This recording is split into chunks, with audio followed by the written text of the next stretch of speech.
What up? This is Robert Ory. Ory, three-pointer.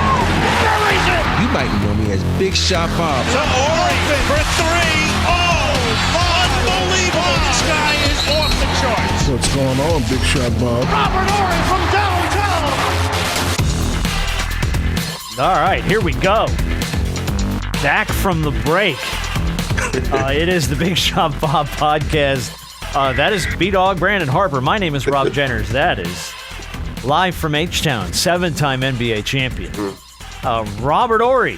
Before we get to H-Town, happy birthday. Oh, thank you. I know we're a little belated. It was your birthday this past weekend, but we'd be remiss if we didn't start the show by saying happy birthday. I appreciate it, man. August 25th, 54 years old. Glad the Lord blessed me with another year.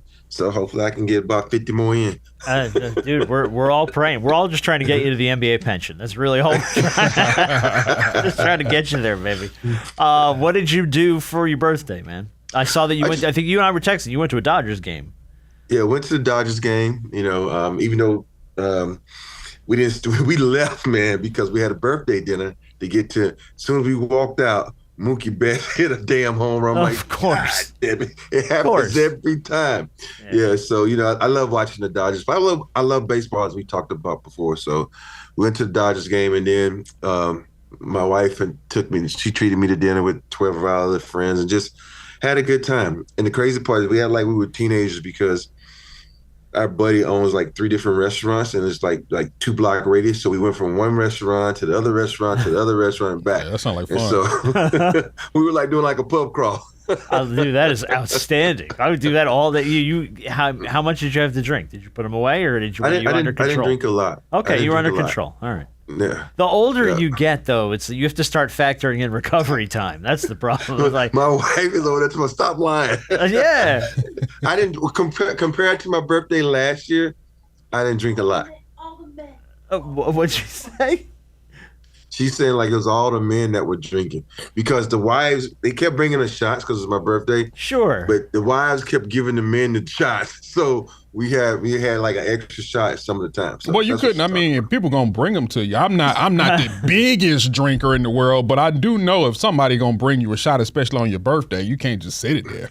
No. Yeah, I mean, as soon as we sat down, this table next to us, they sent us like 2 shots. Sent me 2 shots. I'm like, okay, dude, I just sat down. I gotta get some food in my stomach. Just get some food in your stomach and then take it. Look, that's hospitality. Yep. You know. Tell you. And then you're in Houston. I guess around your birthday, you like to go see your kids. So yeah, I just see my 2 oldest boys. Yeah. Come here to visit, see if they got, see if they grown enough to know that pops need a present. see if they're gonna buy me a present. Well, that's the dichotomy of life, though, isn't it, man? And you hope it comes back around. Never really does. Really does. Well, and see if one of them reach for the water when we go to dinner tonight.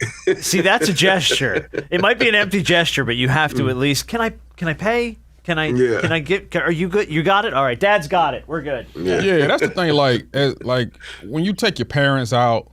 Because you rarely take your parents out. Anytime you go out, it's usually your parents who take care of it. But on special occasions like that, there's no way in the world I would ever let either one of my parents. I'm not letting my parents grab their wallet at all.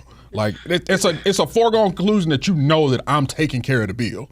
Like I'm not finna let you take care of the bill on your day. My parents, since I got an MBA, every time the bill come around, it's, all right, we'll see you at the car.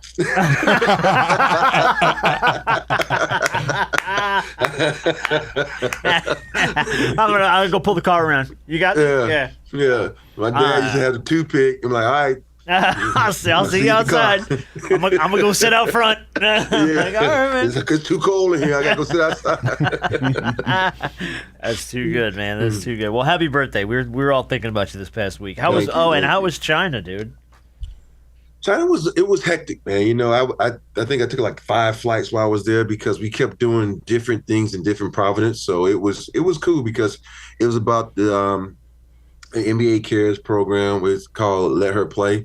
And so it was dedicated to trying to get the Chinese girls to play more basketball, which was fun. 2 former Chinese CBA players were there, Miss Ling and Batir, who used to play for the Spurs. So trying to teach young ladies how to play basketball. So it was fun. That's cool, man. Just dope. Yeah, that's cool. That's why we were off last week. Was Rob was in China, but did you get to? I mean, like, I know there's a lot you have to do for the NBA. That's why you're there. But do you get to do anything like off time? Like, do you get to go do like a sightseeing thing, or like if you want to see the Great Wall or any of that stuff? Or I've been to China so many times that I just rest. I just go in the room. I guess that makes sense. Rest Yeah. I'm thinking about it from the perspective of someone who's never stepped foot in the country. So I'm like, there's so much I want to see. Yeah. Yeah. All right. But and the thing about that is, before when I used to go in to see all these things. But I think I've seen so many things. Like now, I kind of just stay in the room, either sleep, which kind of keeps me on my time zone. So when I come back, I'm not jet lagged. Oh, yeah. Like as soon as I got on the plane to come back to the States, I went straight to sleep, and I was back on our time zone. So it works out pretty good. I kind of got it down to a science now. Well, yeah, I mean, you do it enough times. Yeah. But yeah, I mean, like what's the difference? Isn't it like almost the polar opposite time zones? It's like, I think it's like a 13-hour. 13 hours. So almost completely the opposite of day-to-day life over here. That's crazy. I'm glad you had fun. That's a fun trip. Yeah. All right. Well, look, man. Let's. I'm going through stuff for this week, and I'm just kind of looking at stuff that's out there, and this story pops up like 3-4 times, and I don't know where this comes from. I don't know what kind of credence this has, but there's this idea that the Lakers are starting to play the long game now and plan for the years beyond LeBron James, and that plan includes Luka Doncic. And I'm like, we've got NBA insiders talking about this. Like, this isn't just like some random. And I'm like, wait a minute. So I go and I pull it. I'm like, how many years does he have left? He's got 3 more years left on that contract in Dallas. So this isn't even like, why are we talking about this now? $43 million due, then $46 million due, and then his 26-27 years a player option at $49 million. So, which he gonna opt out of that. And it's like you're gonna end up paying him, I mean, insane money to try and get him out of Dallas. But I don't foresee a scenario where he leaves Dallas. Do you remember we had the same scenario about 2 or 3 years ago? We were talking about Giannis. The Lakers were playing the long game to get Giannis. I think he signed that huge deal. Yeah. Yeah, it's either these Laker lovers who are just trying to throw rumors out there, or these just people who just sitting around just saying, what insane shit can we say? It's the dumbest thing we can drum up. How about Luka Doncic to the Lakers? There you go. You got to think about this. Luka's going to be how old then? What, like 31, 32? By the time his deal's up? Yeah. I think maybe he's late 20s, early 30s. He ain't the best defensive player now. Oh, no. And that's the Lakers' problem. Yeah. You got to have some athletic guys that can play some defense. And Luka, he can score the best of them. But, and we also know you got to take beers out of his hand because he ain't the one that's staying in shape. He going to be good, but he ain't going to be what you need probably. Yeah. This ain't happening. Mm-hmm. This is nothing but little banter that you always hear. So anybody that could put in the next star, regardless of who they are, is always going to be connected to the Lakers. Like you said, we talked about it with Giannis a few years ago. Now it's Luka's turn. Now is at some point in time down the line, hell, it's going to be Wemby. Oh, I'm surprised it's not Wemby yet. I'm surprised that hasn't happened yet. You're going to hear it. Give it about 2-3 seasons, especially if the Spurs aren't doing anything or Wemby may not be quote-unquote happy. You're going to see his name connected to the Lakers all in on Wemby. I'm going to mark a note on the show sheet. Just mark it. What's today you is predicted this today. August 28th, 2024. And in 2 years' time. Yep. And then it says, don't forget to throw LaMelo Ball in there too, as he can come back to LA and play in front of his pops. Maybe so. And the crazy part about LaMelo, he gets forgotten because he stay hurt. He was hurt. But he's only 23. Yeah. He is young. He is young. Yeah. And I saw Lonzo was back on the court like last week or the week before or something like that. Yeah. When we were off, I saw a video of him out there, and I'm like, all right, well, he's playing. He's trying to at least. Yeah. You're going to have to eat that money one way or another, whether he plays or not. So, But this is not happening. The Lakers, look, I don't know what you're going to do after LeBron James retires. You're going to have somebody who wants to be in a Laker uniform, you know what I mean? That's the only way that's going to happen. Well, I mean, that was kind of the thing about LeBron, though. Wasn't that his deal? Like, he wanted to be a Laker. Yeah. He wanted to come to be the Laker. This was his, as much his move as anybody's. Yeah, so, exactly. who's the next guy that's going to want to do? Because to your point, Rob, if you have to go out and just throw a pile of money at somebody to convince them to be a Laker, yeah, what are you really going to get out of them besides, oh God, we're paying this guy $51 million a season, and he can't play defense? Yeah, you got to have somebody who wants to be there. Yeah, and Laker fans are, they not as rough and tough on a team as Philly and New York, but they will. They will let you know. Yeah, they'll let you know. Well, it's like to Harper's point, it's a national story every time something comes up with the Lakers. Every time. Yeah. It's just, if the LA media ain't going to let you know, the national media sure as hell will. And who's not already under an extension that the Lakers, like, that's what I'm saying. Like, these guys who are going to be brought up are going to more than likely sign extensions where they are, or their teams are going to try to their damnedest to get these guys to sign extensions. Like, Ant-Man ain't going nowhere. It's only one dumb GM out there, and he's with the Clippers. Had to get the obligatory Clippers shot in this show. I don't know what to do otherwise if we don't. So that's the Lakers after LeBron. Mm-hmm. I don't know. I mean, you still got AD, but AD will be 30. Well, he is 30. And you better hope AD made some friends around the league. Nah.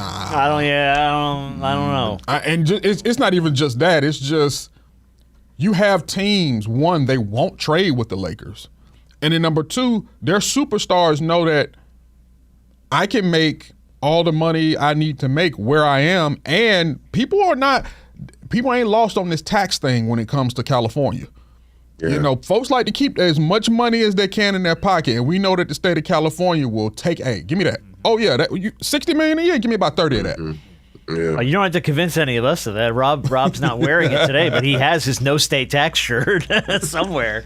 We're advocates. Hey, now that I'm back, I'm back in Houston like this. I can just feel it. I can smell the no state tax. Just beautiful. Oh God. Look, the air is cleaner. You ain't got no smog in the air. Yeah, I tell you, man.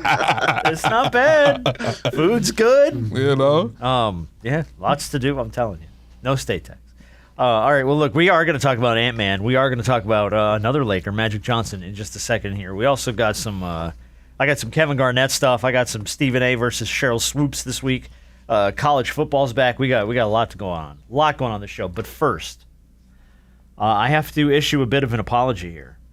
I walked out of my studio the other day, and something smelled, like, amazingly delicious in the kitchen. So I turned the corner of the kitchen and was like, Derek, what are you eating? He's like, oh, it's like shredded pork and mashed potatoes or something. It smelled amazing. And he's like, yeah, it's one of these Factor meals. And I was like, son of a bitch. We just started working with Factor. Like, it's part of the show now. We're like, they just started working with Rob. And he's like, oh, it's great.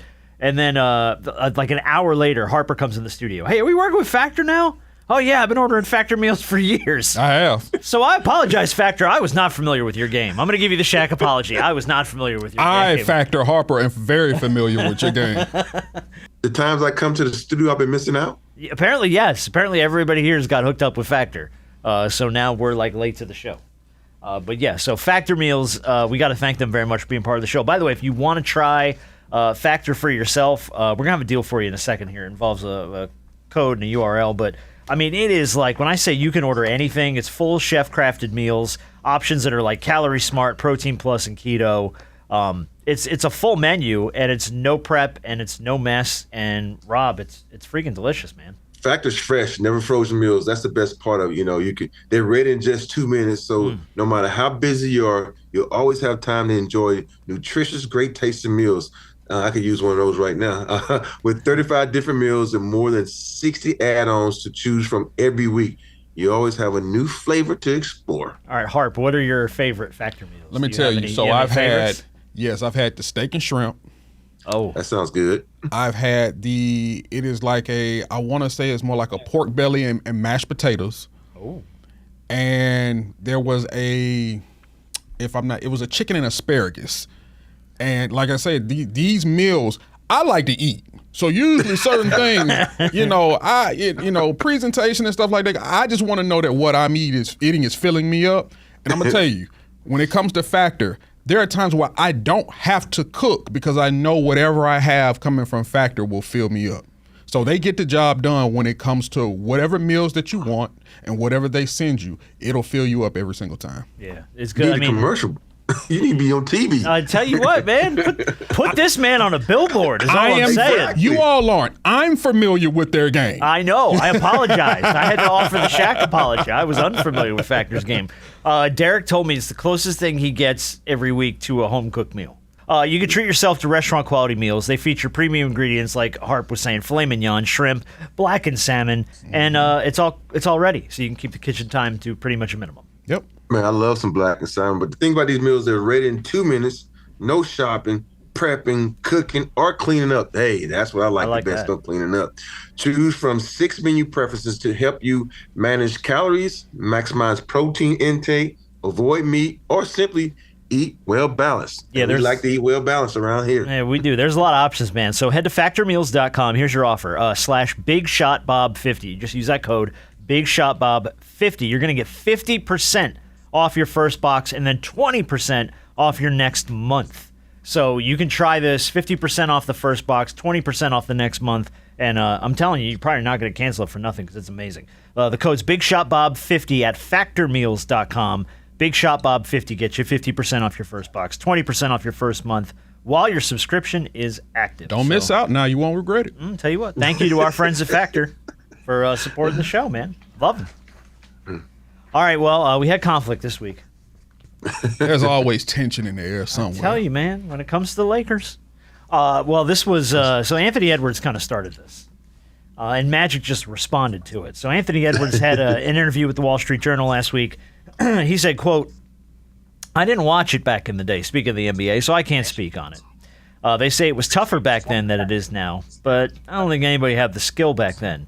Jordan was the only one that really had any skill, you know what I mean? So that's why they saw Kobe and were like, oh my God, but now everybody has skill." So that was his quote. Basically, Jordan's the only guy back in the day that had any skill. So Stephen A. Smith is doing a live event on stage with Magic Johnson.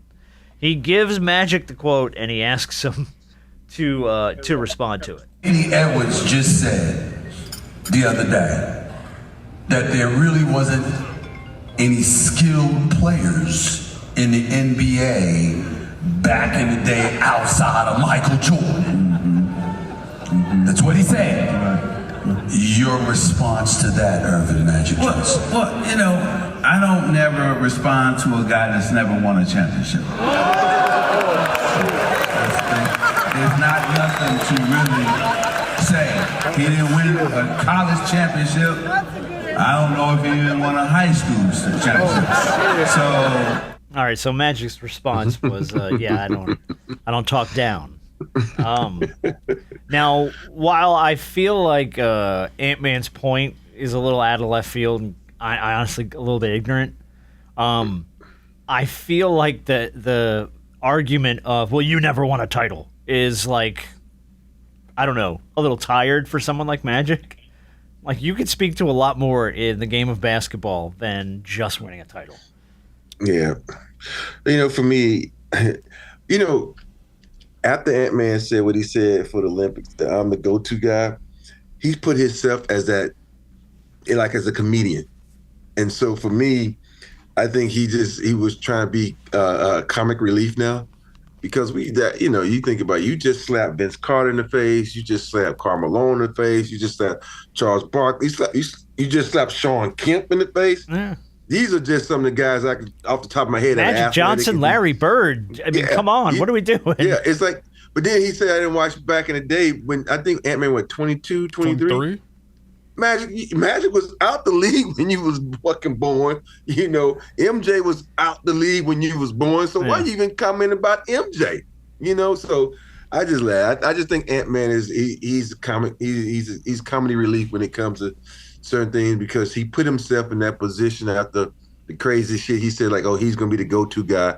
Hell, you weren't even the go-to guy when you had AR and all those other guys playing with you. So how you think you can be the go-to guy with LeBron, AD, KD, Kevin Durant, and especially Steph? Yeah. I mean, he's just young. He's 23. So like you said, he didn't see any of those. The only reason Mike is being brought up because from a two-guard perspective, no disrespect to any other two-guard at that time, Mike was an anomaly. Mike was different. There's a reason they called him, even in the 80s when Larry Bird called him Black Jesus. They had never seen anything like that in the league. The way his athleticism, the way that he played, the way that he moved. So obviously that's why you would single out Michael, and obviously just the aura of Michael Jordan transcends every bit of time when it comes to NBA here. I don't care. At 23 years old, everybody still knows who Michael Jordan is because they'll go YouTube Michael Jordan. They know when Mike walks in the room. He is the one that when he walks in every single room, I don't care where he goes, it's like it's like a bright light that everybody tries to cover up and it blinds everybody. But yeah, I think that's a shot at like a lot of the older generation. I do think Magic had an opportunity there to kind of educate a little bit because, like you said, it's easy for him to take the shot. Well, I'm not going to talk to anybody that ain't never won a championship. Okay, cool. But there are some guys who won championships that, if that's going to be the bar, there are some guys that won championships that don't need to talk at all. You know what I'm saying? And I just think he had a great opportunity as a Hall of Famer, as a guy that helped the NBA get back to a certain point. Exactly. Yeah. He had an opportunity to kind of educate him a little bit as a young dude. He's very, very young. He's only 23. He's accomplished a little bit at 23 years old. You know, his game transcends a lot of 23-year-olds that we've seen in the league, you know, come through. And so I think a guy like that, you had an opportunity to kind of, you know, educate him as an elder statesman and as one of the greatest players of all time and a Hall of Famer. Yeah, I also think that he, you know, with Magic, he could have. I understand that he don't want to. That's beneath him. It really is to even talk about something that coming from a guy that young. But I also think, I agree with you totally 100%, that he could just, you know, let me just educate you, and broke it down. And let's start out with, you know, guys like Oscar Robertson, who you never even probably even heard of, and then just went down the line from each. Let's talk about Kareem, a guy who they made rules for, and it went down the line. But I also say, like, man, that dude don't know what the fuck he talking about. I ain't gonna talk about. I ain't gonna waste my minutes. I'm gonna focus on me right now. So I get both sides, but I think if someone had asked me something that same question, I probably did with Magic. I mean, I'm not even gonna waste my time answering some bullshit. Well, all right. So when I say ignorant, I don't mean ignorant from like a perspective of he's an ignorant person. Right. Youth is ignorance sometimes. You know what I mean? So, and he grew up in a generation where the best sneaker to have was a Jordan. Right. So it's like this allure of Jordan is more than basketball in that case. He is basketball to a lot of these kids because his name is attached to the coolest stuff that you grew up wanting and playing with, and you got to have a pair of Jordans. So I think he puts Jordan in a place beyond other people, not from the perspective of he watched other people's games and wasn't as impressed. It's just more of, he's Jordan. He's the name. He's the guy on the sneaker that I have to have, the jump man. Right. And then he also comes from a social media generation, too, where everybody just says shit. You know what I mean? Like, you don't have to back it up. You can just say it. I think about this, like, you think about the history of the Minnesota Timberwolves, and you think about one of the most athletic guys that ever played for the Minnesota Timberwolves, J.R. Rider. I'm like, do you realize you're just 2.0 J.R. Rider? I'm like, J.R. Rider had the same strength and the jumping abilities you had. So there's so many guys, like, you know, it's that he don't even, you can't, to me, don't talk about the history of the game when you really only have a small snippet of the history of the game that you can, you know, take a pull from. Yeah, that's a good analogy, by the way. J.R. Rider. Yeah. He does remind me a lot of J.R. Rider. You're right. Mm-hmm. Yeah. I think, but like you said, I think he said that flippantly without really thinking about a lot of the guys. Yeah, I'm sure. You know, who... And again, it's the brand. It's the brand. It's Jordan. It is what it is. Like, he's the guy. I can't remember. I could go back at 23 years old and think of a lot of things that I said, where now at 34, I'm like, I'd rather not. Dog. I'd rather you were probably wrong about that one. Because at 23, it's one, he feels as though he's invincible. You know, he's a very bold 23-year-old. He's a very confident 23, which is some of the things that we love about Ant, which is why he's the leader of that organization. At such a young age, he has such a presence, and he doesn't run from stuff like that. It's like a bravado. It's exactly a bravado, and he has that about him that you love from a franchise player. Now that can get you in trouble, but you deal with that because that bravado also resonates on the court, and that's what you need when it comes to becoming a leader and eventually, hopefully, becoming a champion. So I had, growing up in Alabama, we didn't really have much NBA basketball. And I remember when I was on my little recruiting trips, I was coming out of college, they introduced me to, they said, you do know who the head coach of the Denver Nuggets is? It's one of my stops at them. I'm like, no. It's like, it's Dan Issel. I'm like, who's Dan Issel? And it's like that. And like, then you had to do the research. Oh, shit, I feel like an idiot because I don't know who Dan Issel. But I didn't know Dan because that wasn't, I didn't have a phone where I can look at and look up. The days before the internet, man. And so then you find out who Dan is. Like, well, damn, this dude was a rebounding machine. And then I get this, Phoenix, and they tell me about, Connie Hawkins. I'm like, who the fuck is Connie? I don't know these guys because you don't know the history. These guys had access to the history, even though, even had to do this with Christian, where like, look how slow they moving. Yeah, some of the guys were a little bit slow, but they were skilled. And so for me, I think you got to learn. That's one thing I will say. He just had a birthday too, Kobe Bryant. That guy, he would go back and look at guys. It didn't matter what generation it was, and understand that the skill set was good. And he would take stuff from each person and add it to his game. And I think that's what, this could be a learning lesson for him where he needs to go and research stuff. Maybe he can get as good as Kobe Bryant was because he's researched these guys, he's taken things from these guys and added to his game. Mm-hmm. Yeah. Yep. One of my all-time favorite videos is the Kobe Jordan video, where they have them kind of synced up doing the same stuff, and you could be like, "Oh, look, he just pulled that whole thing right out of Jordan's bag and put that on the court." I mean, that's like, And here's the thing: dope. A lot of people wanted to give Kobe flack because it's like, "Oh, he's just taking things from Jordan." Let me put it to you like this: there have been other guys that have been deemed or were closely connected to being the next Jordan. Harold Miner was supposed to be one of them. Oh, yeah. Vince Carter was thought to possibly be one of them, and obviously Kobe. You talk to anybody, and no disrespect to any of those other guys, they say that Kobe is the closest, the almost carbon copy of a Michael Jordan. So when you have a guy, regardless of what you take from a guy, you could take a lot, but that does not mean you're going to be great. You can attempt to do certain things. It doesn't mean that you're going to be revered for, to the end of time. Kobe is like that. And Vince is like that too. And then we do remember Harold Miner for the short amount of time that he did have. Well, if you're a basketball fan, you know who he is. Maybe not revered, but you do remember. But what I'm saying is when people want to hold that against Kobe, I'm like, you do know not only did he have his own style, but pairing, like you said, his own style with what he took, not only from Mike, he took footwork from Kareem. He worked out with Kareem. He's worked out with the great. He studied the greats, respected them enough to say, I needed to work on this. So yeah, I'm going to take certain things from certain people because this is a copycat league. Sports is nothing but copycat stuff. What's done before will be done again. NBA is truly a copycat league because they all run the same fucking offense now. Yeah, Steph Curry. They all run Steph Curry. That's what they want to do now. He's good. Do what he does. Right. Like it's what? Yeah. You have the can do's and you have the can't do's. There are some people who hate because they can't do it, and the people who actually do aren't speaking because they just out there doing it. And Kobe was a doer. Yeah. So I've always heard people want to say, "Oh, he just took from Mike, bro."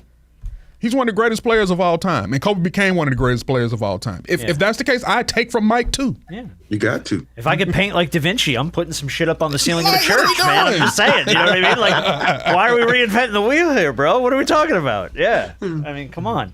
All right. Well, speaking of guys that backed up their mouth a lot, Kevin Garnett had a little bit of a bold statement this week. He was this was part of his podcast that he does with Paul Pierce, and he said that Giannis is the fourth best player in the East.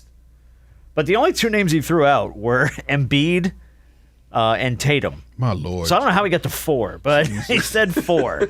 But then the only two that he could really come up with were Embiid and Tatum. I guess my question would be, regardless of how you feel about Kevin Durant's take. I'm sorry, go ahead, Harp. He's already loaded. Go ahead. Okay. The fact that you said Garnett said Giannis was the fourth player, but could only give us two, takes me back not too long ago when he had what was the show on Turner or on Warner? It was like Agent 21. Yes. And he spun the wheel and didn't know how to pronounce the word. God bless his heart. The man didn't know how to pronounce the word, and he don't know how to count. And I love KG. KG, I love the big ticket. And this ain't no shot to him. But if you're going to tell me he's the fourth, but you only give me two, sir, there's a number missing. You better have. Now, I may not know what that number is, and y'all may know. But y'all let me know if y'all think that number is missing and what number that might be. Hey, it's like, but when you talk about Giannis, his nickname, he's a freak. He's a freak. And I think it's all everything when it comes to talking about the best players. It's your vision. It's what you see. For me, I don't think he's the third best player. I think he's the best player in the East. You guys might think he's second, fourth, fifth. And so it's just how you look at it. Because when you think about size, speed, and strength, and then what you can do on the court when he's healthy. What can Embiid stop him? Nope. Mm-mm. Can Tatum stop him? Nope. And it's just like, but he can turn around and stop those two guys. That's why I say he's, to me, the best player in the East when he's healthy. Yeah. And for me, it's just like he's just a freak, man. He's just one of the best players in the league. He's top 5 right now, to me. And that's why when we were talking about, ranking these teams in the East, how we felt as though Milwaukee is flying under a radar. And even Giannis, in a sense, is flying under a radar, even with this. I think because of his injuries and the fact that they didn't live up to expectations even after getting Dame, and now you got Doc Rivers over there where we know his history. They're flying under a radar, and they're kind of being underrated in a sense, which is crazy at this point in time in Giannis' career that he's kind of being underrated.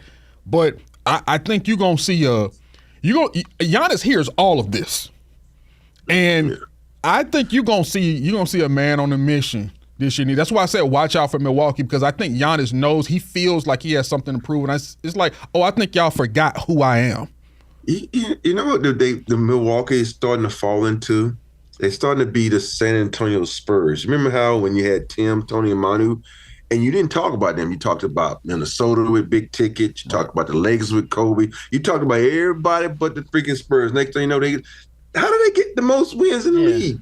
How do they win a championship? And if you look at, I know the Milwaukee bench is a little weak, and that's what they need to work on, and they can't stay healthy. But if they're healthy, God, they're gonna be something special. Yeah. So they're gonna be, people gonna be talking about by come December. They're like, shit. And I do think that dynamic between Dame and him will work out.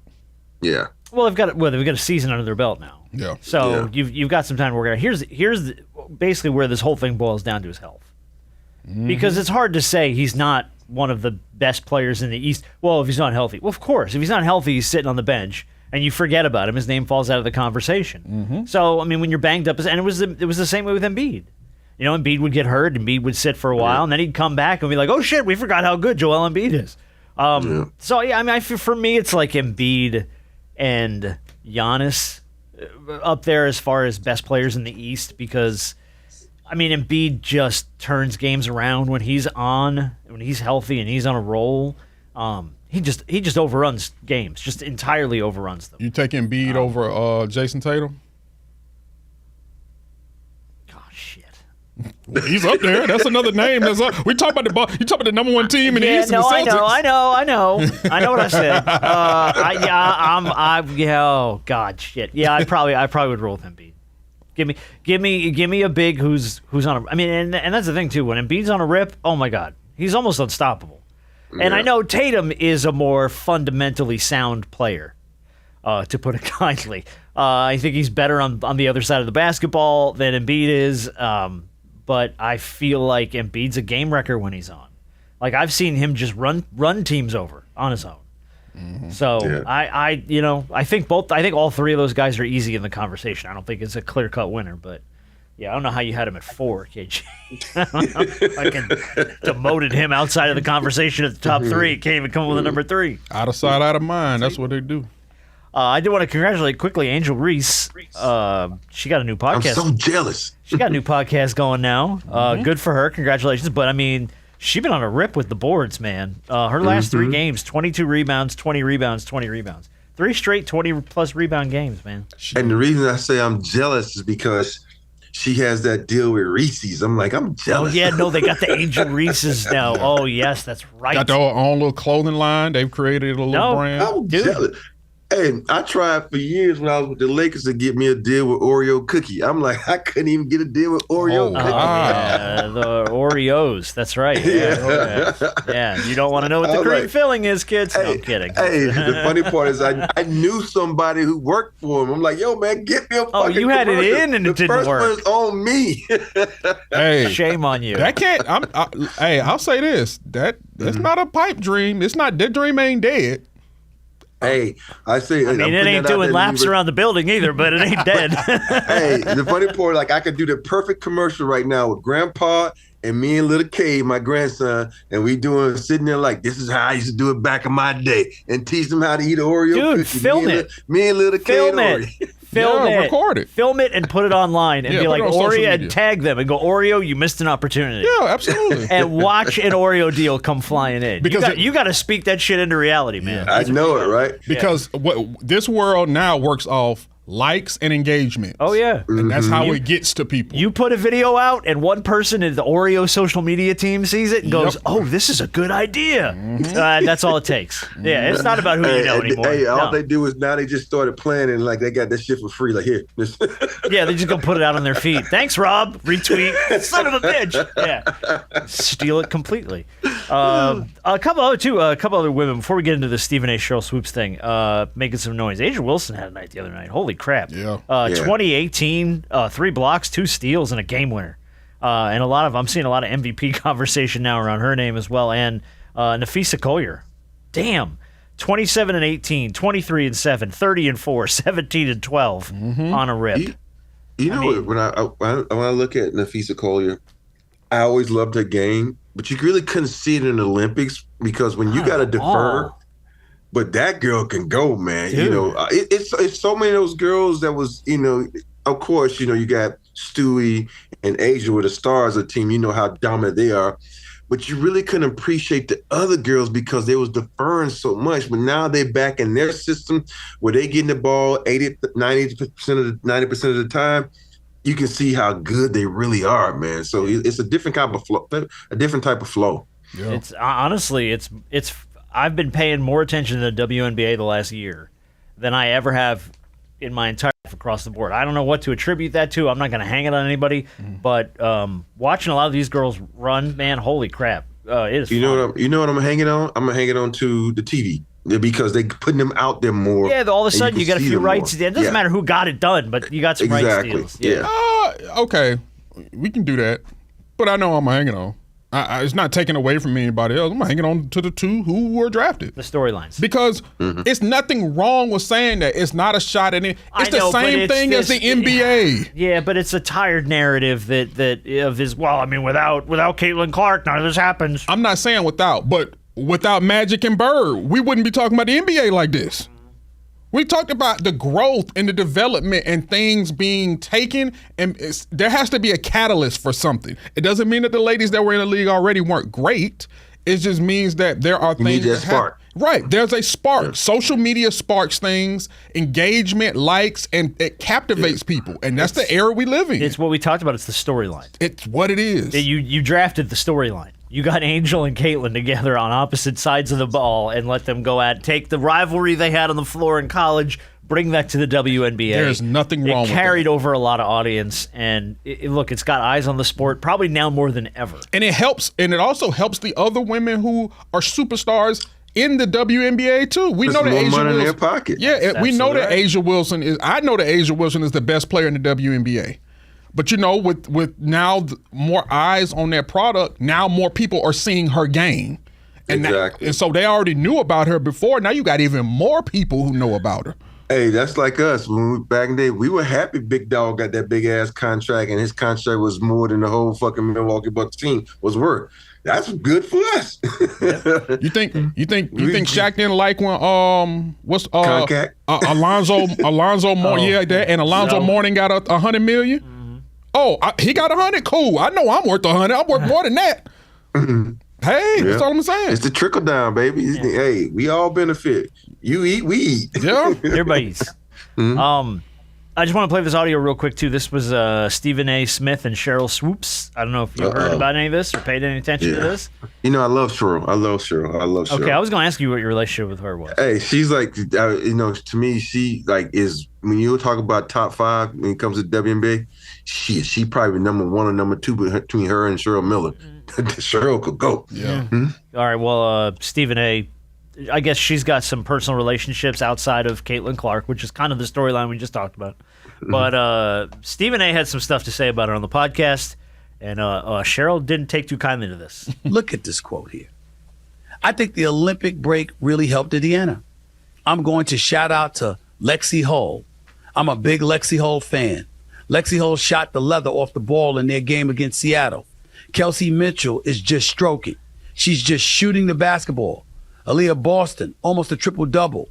If Indiana continues to play the way they're playing like this, they too are going to move up in the standings, end quote. So no Caitlin Clark. Sheryl Swoops.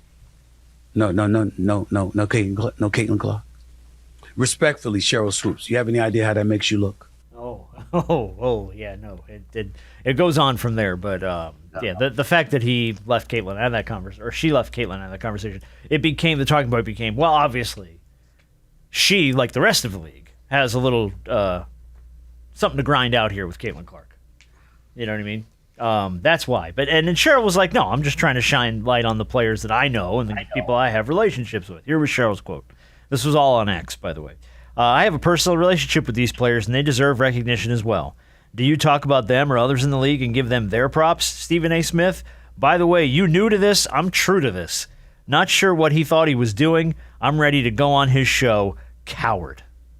Call Stephen A. Smith a coward.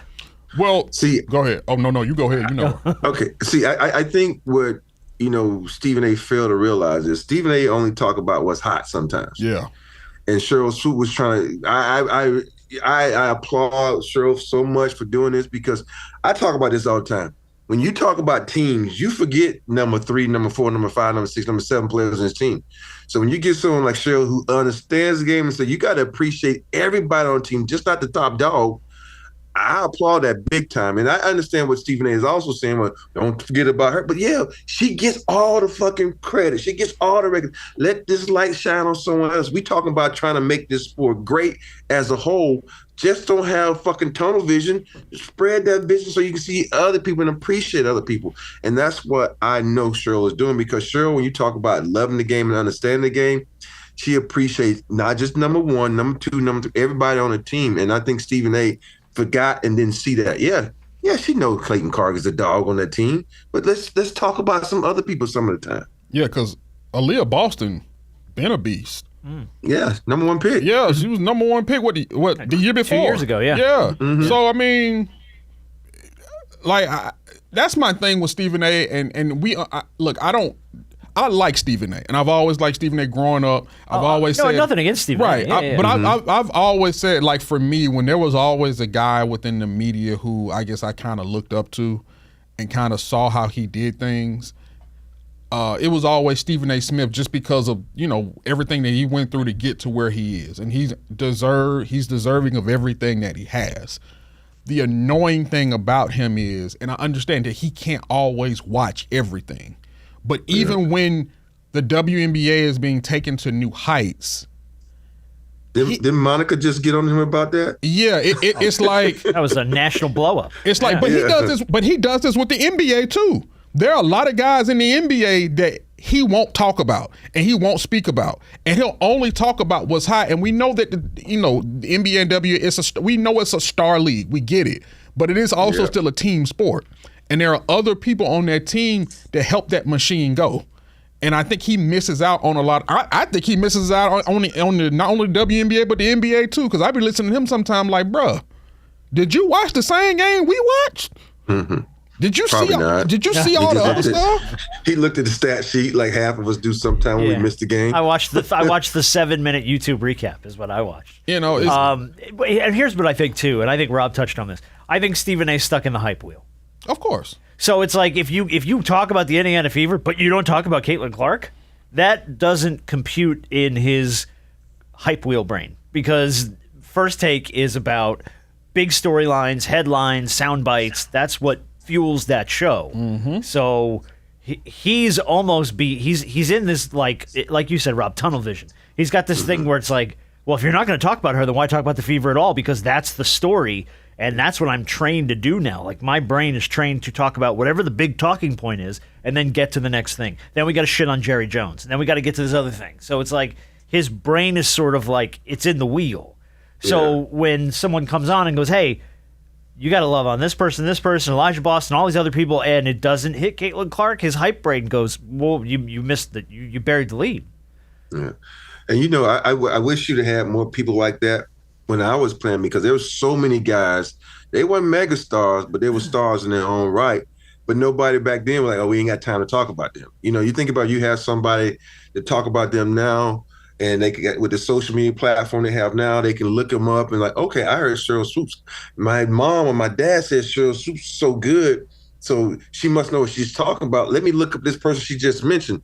Now you get some love for that person. Because you think about back in the day when we played, well, I played, I should say, you didn't have, you know, it was Michael Jordan, you know, Dream, Patrick. You talked about those stars, and you had all the other guys just sitting back in the back like this, like, hey, we don't mind. You know, nobody talking about us. Yeah. Yeah, but so I'm on Sheryl Swoops' side big time on this. Yeah, I think we all are to an extent.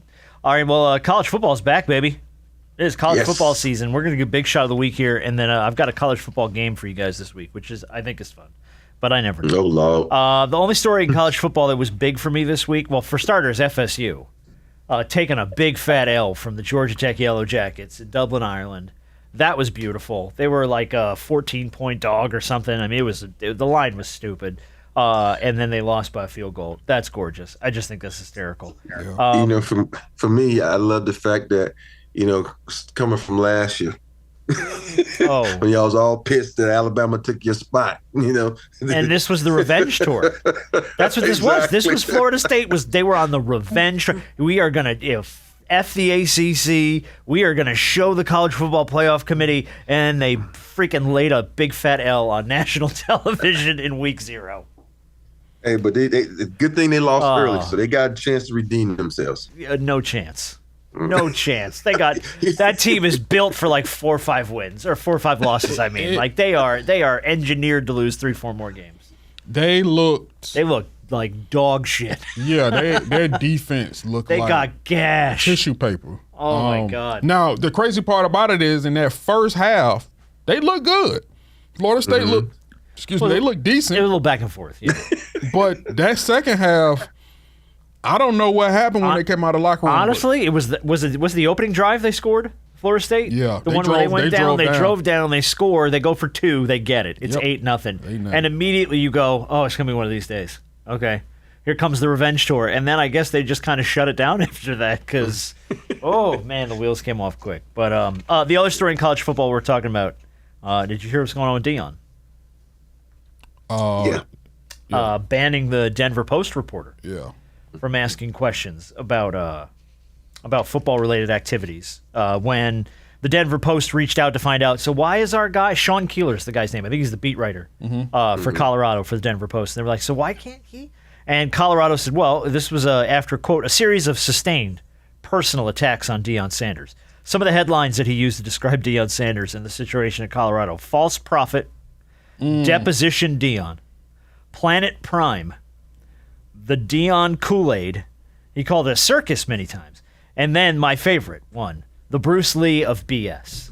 He called Deion in the paper. Sheesh. Now here's the thing, Deion Sanders. If you are going to build your reputation on shit talk, you damn well better be able to take it as much as you can dole it out, because that's how it works. It is a two-way road. You cannot ban the beat reporter for the local paper because he's not a fan of yours. Who cares? Like, what? How can you talk as much? And by the way, when they were 3-1, oh, this was it. Colorado was going to, this was it. They were talking about him to replace Saban after he was 3-1. Should Deion Sanders replace Nick Saban? And then he went 1-7 the rest of the way. And he went from the king of college football to now like a pariah. And I don't How was his recruiting class? Shit, he doesn't recruit. He doesn't do in-home visits. It's more of Whoa, a lot of the he don't recruit kids? No. No, it's not that he didn't recruit. He doesn't do visits. A lot of his guys are coming through the transfer portal. So he's getting He wants a lot the ones that come to him. He doesn't want to have to go out and get them. And that, by the way, is ego. He better come up out of that, because if you want to win, you think your name can prove only so much. But these kids nowadays need you to come. I want you to believe in me. I want you to invest in me. I want you to come see me. Care about me. I don't want to just care about you. Well, here's the thing. His as grand as his name is, their problem in Colorado is depth. It's not about getting a certain level of talent. They have some talent. They have no depth. And that's the problem where at Colorado, it's going to be hard for you to acquire depth because they ain't had depth in years. I think he has to go somewhere else because it has to be his name and the program combined together and working together in order for him to get and accumulate the talent. He can't. I don't think he's going to be able to do that. They gave him that in Colorado. Here's the keys to the ship. Do whatever the hell you want. He does. You're right. But his name, as great as it is, see, when you have a school like Georgia, you have Kirby Smart and you have the Georgia brand that recruits. When you got a guy like Kalen DeBoer in Alabama, you have Kalen DeBoer and you have the brand of Alabama. Colorado ain't got no damn brand. No, their brand is Deion. That's just their it. Their brand is Deion. Right now. But that's what I'm saying. Man, you think about all the greatest coaches that's ever done this thing in college. They all go into these kids' house, and Deion got to get to that house. Oh, Nick Saban was famous for it. But Nick Saban didn't go to everybody's house. No, he didn't. But the kids he wanted. True. If he knew he had a beast 5-star receiver, he worked that kid. 20, top 100. He was in their house. He worked them. He worked them hard. But you also have, and that's true. But you also have recruiting coordinators who are Deion's right-hand man or your coach's right-hand man. But Deion's the brand. He is. They want to see Deion. There is something to be said for Deion Sanders walking into your home. True. And sitting at your table with your mama and talking to her about this is what I'm going to do for your son. True. He took the time, even though he's doing a lot of great stuff for them once they get there, but you got to get them there.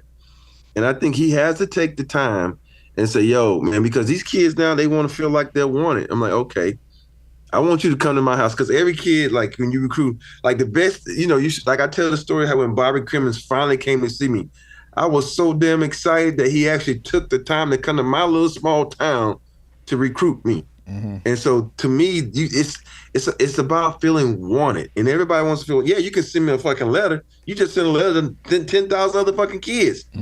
But when you come to my house, that makes me know that you want me. And he wants me to be in his program. So, yeah. Yeah, I get it. I just think they have overall, they have a depth issue just because Colorado, and like I said, what Deion has done there already. It's not a destination.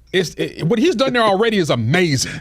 Yeah. It's just, that's a lot. That is a lot of work to overcome the lack of depth that they've had for years. Yes. And it was apparent when Travis Hunter took a little bit of a step back because he was hurt. All of a sudden, it was like, oh, no, we have nobody else that can do anything close to this. Of course not. And I was like, well, yeah, that's the point. So my question is, beyond his son, Shador, and beyond the Travis Hunters of the world, what else you got in the book, man? Man, Travis, that dude, woo, no, I know. He's a beast. I get it, but that's one of his only, him and his kid. Because besides that, I can't tell you another player on the Colorado roster. He's not staying. Look, he's not staying in Colorado. Oh God, he hasn't stayed anywhere he's been. I've said it before, and I've said it again, and I'll say it again. I think there may be one possible job out there that I think where it'd be perfect pairing his name with a said brand. Okay. And that is the University of Southern California. USC? Going to the Big Ten, I think it is the perfect pairing to pair Prime, who has a brand himself, with a program that has been known to recruit talent. They've been down for some years, but it's USC. Look at this look on his face. I think if you put those two together, I think you can start really seeing things get back into a place when it comes to taking USC back to some level of glory. To me. But I think that is a You ain't got match no made in respect heaven. for Lincoln Wait a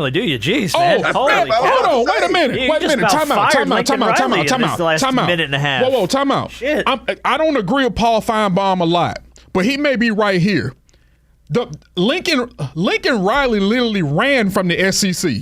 From what the reports were, he tried to get out of this game on Sunday where they're playing LSU in Vegas. So my thing is, and you're losing recruits. And you're moving to the Big Ten, which is 10 times harder than where you came from in the Pac-12. Plus, you have Oregon is on the rise. USC is on the fall. Lincoln Riley may have 1 to 2 seasons left, maybe, before they show him the door. Harper now works for the USC Human Resources Department. He's like, here's the reasons we're letting you go. I'm telling you what I see. If Candace would have been in the room and heard that, she'd have been over here like... I'm telling you what and I follow USC for a while, and I'm telling you what I know. They hired Lincoln Riley to get them back to a level of prominence and glory. But the simple fact that the last couple of seasons have not turned out the way that it was supposed to, plus you're losing recruits. Been there 2 years? Huh? It's only been there 2 years, right? Certain programs don't have patience. You're in Southern California, you're in LA. It's too much stuff to do. You have a history of success at USC, and they expect a level of excellence, regardless of how far excellence has been. They hadn't had success with what's the old guy left? The Pete Carroll? Pete Carroll. Oh, you know the report on Pete Carroll? He went back to USC to teach. Did he? Yeah, he's taking a teaching job at USC. You can do with that what you will. He got some outstanding debt he's going to have to pay off or something. Oh, no. He owes not the really. school money somehow. Not really, yeah. because if Reggie can get his Heisman back, they can make amends with Pete Carroll. Okay. He's teaching, intro to money that management? The Heisman had nothing to do with USC. You're though. right. But what I'm saying is, when you look at a school like USC that is trying to get back to prominence and you're moving to a tougher conference, outside of the SEC, the Big Ten is the best conference. Let me just say this. The USC, it's certain programs. And this is not a USC podcast, by the way. No, we love college football. It's just certain programs I feel like it's never going to happen again. And I feel like USC is one of those programs when it comes to football. It's never going to happen again. You are lucky your wife is not in the room. Holy shit. Listen to you run your mouth when your wife ain't in the room. Holy shit. I tell the same thing. It's just because, when you talk about the realignment of these conferences now, it's going to be hard on USC players to travel back and forth. And guys are like, because that's going to wear and tear on your body. Unless your NIL deals coming from USC is fucking tremendous, you ain't getting nobody. But Oregon got to do it. Dude, and Oregon is on the rise. Nike. Yeah, they got Nike money. They got unlimited Phil Knight money. That's fine. But you're telling me that a school like Southern California, I understand they don't have Nike in their back pocket. Sure that when I need it. Taxes. You forget they got to pay taxes too now. Yeah, I know. I told you you forgot to wear your no state tax. Yeah, I get it. I understand that. But you're a prominent program in college football. I think you don't have the right coach there. Hey, there is only one coach in this world that USC can hire to put them back on top. I named him already. No, you didn't. Who is it? He's sitting on the ESPN panel now. Are you talking Nick Saban? That's the only person. He ain't coming out of retirement. You don't think Pete Carroll can do it? Deion all you He ain't going to USC. You don't think Pete Carroll could do it? No. No, he too old. Not at this stage of his life, no. Ain't Pete Carroll like 80 years old? And he's still young at heart. Jesus. He's still. You saw him in Seattle running up and down the sideline. Harp is now taking a job in the Pete Carroll promotions department. No, I haven't. He works for his public relations agency now. You acting like Nick Saban. Nick Saban wasn't no spring chicken. Yeah, but he's affiliated with college football. Pete Carroll has been in NFL for 15 years. And before then, he was associated with college football. Until they took all his college football accolades away. But I'm saying once you leave and you don't come back quick like Nick Saban did, he said, Well, Nick Saban had to come back because he was a failure in the NFL. And no disrespect to Nick Saban, but it was a reason why he came back to college. The season and a half with the Dolphins was dreadful. What are we doing? It was painful. Pete Carroll succeeded on both levels. But some guys are built for college and some guys are built for the NFL. Pete Carroll, I'll give you credit, was one of the rare instances of a guy who had success at both levels. Mm-hmm. And there's not a lot of guys who do that. There really isn't. But I think Pete's just too old, man. I think it's why Saban threw it up, because he's just like, I want to chase these damn kids and scream at the top of my lungs. I'm gonna have a heart attack. You're gonna find me on a sideline, practice sideline somewhere, dead, because I'm screaming at an offensive lineman. When you had all these rules where you couldn't slip nobody no money, now you gotta slip them some money. Yeah, you took away Nick Saban's bag, man. Now what is he supposed to do? That poor man's out of work. Shit. Who's gonna slip this kid a Mercedes under the table? I mean, come on, something. All right. When you got other guys riding Ferraris. Yeah. Legally, by the way, that was like, oh no, the university gave me this. Exactly. All right. Well, I love college football. I'm glad it's back. It'll come up probably week to week. Let's do a quick big shot of the week and a quick game here, and we'll wrap it up. I know we're running a little long, but hey, we're back. It was a back week. We were off a week. We had a lot to do. Big shot of the week is going to go to Justin and Casey Pageant of Danville, Kentucky. Here's why. Justin's a 5th grade teacher at Highland Elementary School. He had a kid in his class that was struggling, and he found out that the kid had needed to be adopted, that his foster parents were unable to adopt him. And he was struggling, so it was like he didn't want to go back into the foster system, and he needed to be adopted. So Justin and Casey talked it over, and they adopted this young man and his 3 siblings. Oh, wow. So they could keep all 4 of the kids in their family together. That is insane and amazing, and you just gave that whole family like a gift from God. Yeah, you did. Justin and Casey Pageant from Danville, Kentucky. I don't know, that's like big shot of the millennium. Holy crap! Because you got to think about you keeping them together. Yes. And now you're going from we joke and laugh about, and then you got to think about the financial situation, bringing in 4 kids to an ecosystem that you're not used to. And now you got, that's a big. They had to buy a new house. There was a lot of stuff that went into doing it. Yeah, it's a lot of stuff that goes in it. So, man, someone needs to start a GoFundMe fund for those, because they're gonna need the help, and that's just a great thing to do. Yeah, man. God bless those people, man. Mm-hmm. All right, well, let's have some fun real quick. End the show by goofing off with a college football game real quick. This is pretty easy. It's either a real team or it's some BS. Oh, okay. You just got to tell me if it's a real team or if it's some BS. That's all. All right, so I've got a whole bunch of these. We'll just fly through them. We'll see how we do. All right, guys. Okay. The Delaware Fighting Blue Hens. Is it a real team or a fake team? Real. Rob says real. The Fighting Blue Hens? Yes, yeah, I think the Delaware Fighting Blue Hens. It's point for each of you. Yes, that was real. Revolutionary War Captain Jonathan Caldwell from Delaware bred Blue Hens. They named the university the Blue Hens. So there you go. That was real. The South Central Louisiana State Mud Dogs. True. Central Louisiana State. That's one. I think so. I think I've heard them before. Okay. Well, you have, because it was the team from the Water Boy that Bobby Boucher played for. So, but that don't mean it ain't real. It's not real. It's not real. It's okay. Hey, I know I heard of the Mud Dogs. I know you heard of the Mud Dogs because Bobby Boucher played linebacker for the Mud Dogs in the Water Boy. All right, the California University Condors. Yeah. California University.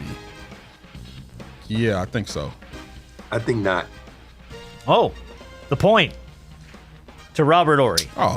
That was from Beverly Hills 90210. That was the name of the school, the California University Condors. Oh, okay. From 90210. Hey, the only reason I said that because it's the University of California. I never heard of California University. California y'all University. got so many doggone schools I know. out there. That's the fun of the game. All right. The University of North Carolina School of the Arts Fighting Pickles. I've heard of this, so I'm saying yes. Wait a minute. Say that name again. The University of North Carolina School of the Arts Fighting Pickles. Wouldn't the School of the Arts just be a part of the University of North Carolina? The University of North Carolina School of the Arts Fighting pickles. Fighting pickles? Never known a pickle to fight, but unless you're a Rick and Morty fan. Well, no. All right, Rob says real. Harp says nah. This is real. It's real, dog. Two of the music students at the University of North Carolina School for the Arts were on a quest to find the best pickle in town and then jokingly submitted it as an entry for the university's football team name in the 1970s, and it won. Do you know what? Fighting pickles. Because the Tar Heels it's the University of North Carolina at Chapel Hill. Yes. So there you go. Hey, whatever. Okay, cool, whatever. All right. Well, the Fighting Pickles is real. The St. Louis Billikens. The St. Louis Billikens. That sounds so weird. It could be true, but I'm going to go the other way. Thumbs down with that one. Thumbs down. Billikens. Yeah, I don't think so. This is real, by the way. Do you know what a billiken is? No. Never even heard of it. Nope. It's like a good luck troll. It's like a troll that's good luck. It's like a little devilish looking creature. I have no idea why they chose it as their official mascot, and nobody does. There's no reason why it's listed as the mascot, but it is the St. Louis Billikens. See, I said it. I should have stuck with it. It sounds so weird. It could be true. It sounds so weird. It could be true. All right. The University of Los Angeles Peacocks. Nah, that's Fresh Prince. That ain't real. I know that one. Because Carlton dressed up in the costume. That ain't real. Thumbs down. Yeah, I knew that you one. spotted that one. Yes, that was. I The knew that Peacocks one. was the Fresh Prince of Bel-Air. You're absolutely right. The Texas State Fighting Armadillos. Thumbs up. Yeah, I think so. That was from a movie called Necessary Roughness. Necessary Roughness, where Kathy Ireland was the kicker. They got the female kicker. Yeah, Scott Bakula was the old man quarterback. Yeah. Necessary Roughness. Good movie. Underrated. The University of California at Santa Cruz, Banana Slugs. The University of California at Santa Cruz, Banana Slugs. Is it a slug on a banana boat? Okay, sure, yeah. All right, you're both saying real. Yeah, you're both going to get a point. That is real. The students spot them, the little slimy banana slugs laying around the campus's redwood forest, and voted for it to be the school's representative. So yeah, that's a real thing. You can get banana slugs merch. So that's what, Northern California? Freaking cool, man. Yeah. On banana slugs merch now. The Long Beach State Dirtbags. That's one of those ones that sounds so bad. I have to go with true. Rob's saying true. You said dirtbags? The Dirtbags. Long Beach State Dirtbags.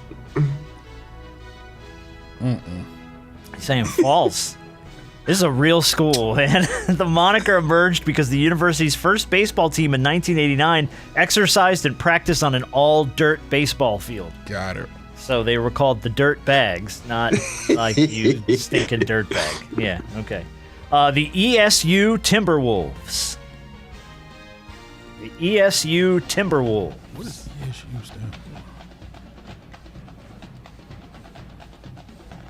ESU Timberwolves. Yes. Okay. He says yes. Rob says no. The ESU Timberwolves are from the movie The Program. That was the school from the movie The Program. And Rob brought that up like a week or two ago. Did it? Yeah, The Program came up on the show. All right, we'll do a few more quick ones here. The Minnesota State Screaming Eagles. Thumbs up. Rob says yes. I got to get something right. Yeah.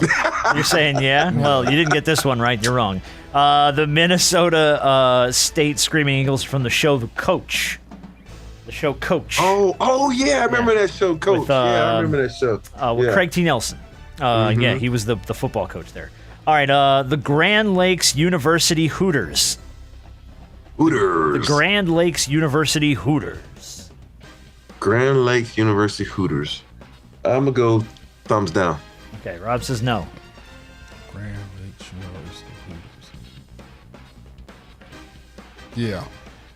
The point goes to Robert Ory. That was from Back to School with Rodney Dangerfield. That was the name of the university. They were the Hooters. All right, we'll do two more here. The Webster University. What was the famous dive called? The Triple Lindy. It was the Triple Lindy that he did. Oh, the famous dive. The Webster University Gorlocks. Thumbs up. Rob says real. Western University Gorlocks. Gorlocks. That sounds like it definitely could be real. All right. You're both right. It is real. I don't know what a Gorlock is, but it's a combination of the two intersecting streets, Gore and Lockwood, where the university is located. That's why they're called the Gorlocks. I was like, they're named after like trolls or gremlins or some shit. Hey, like a warlock than a girl. But there you go. And we see a lot of that nowadays, so who knows? The last one, the Western University Dolphins. The who? What's the first The part? Western University Dolphins. No. Oh, Harp says no. I'm going to say yes. Rob's saying yes. I'm going to have to put in a phone call on your behalf, Robert Horry. That was the team from Blue Chips that Shaq played for. That was, that was not a real team. That was Nick Nolte as the head coach of the Dolphins. And Shaq and Penny Hardaway and some white guy who thought he was Larry Bird. I don't remember the kid's name, but yeah. So, no, it was from Blue Chips, which, by the way, again, underrated I'm still movie? trying to figure out why I wasn't in that movie, Shaq. Oh. You have to take it with the big fella. I don't know. No, I'm kidding. He wanted Penny Hardaway instead. So, yeah. That's why we kicked their ass. That's why you got swept, motherfucker. That's why. See? You should have let me in the motherfucking movie, man. Put me in Blue Chips all of a sudden. Things change.